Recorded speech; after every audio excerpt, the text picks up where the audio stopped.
In May of 1607, the settlers of the Virginia Company, weary from months at sea, stepped ashore at their chosen site on the banks of the James River.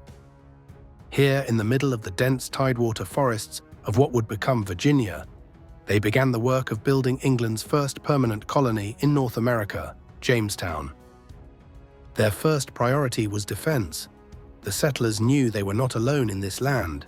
The powerful Powhatan Confederacy dominated the surrounding region.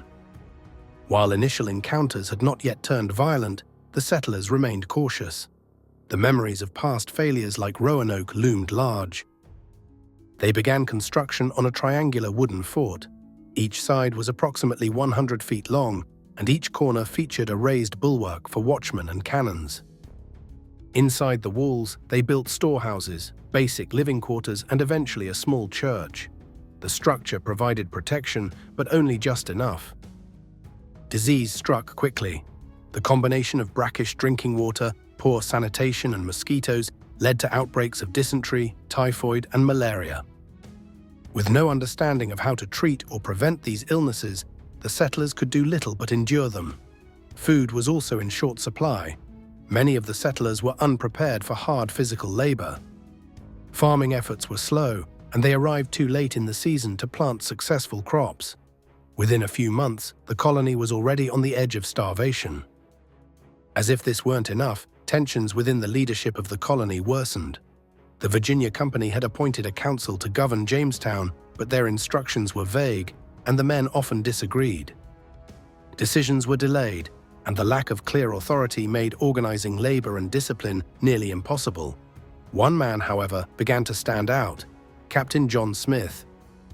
Smith was a soldier, a traveler, and one of the few colonists with both the experience and determination to push the colony toward order. He had even been imprisoned on the journey over. By the end of the first summer, only 38 of the original 105 settlers were still alive.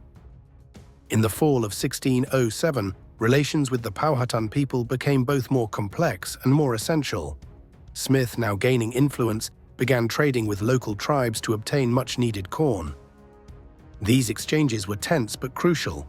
Without native food, the colony would not have made it through the winter. Smith also led expeditions into the surrounding area, mapping rivers, making contact with distant villages, and sometimes capturing or intimidating native groups into trade agreements. His tactics weren't always diplomatic, but they often worked. In one famous incident, he was captured by Powhatan warriors and brought before Chief Powhatan himself. According to Smith's later writings, he was saved from execution by the chief's young daughter, Pocahontas.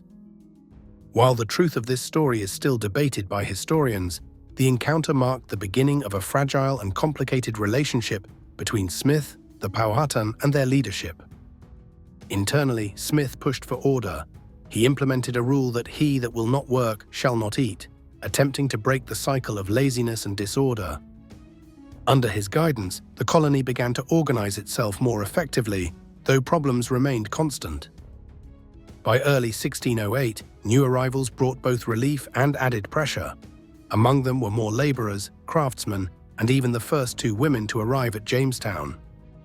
A resupply ship also brought a small glass factory and ironworks operation, but these ventures had little success in the face of survival challenges.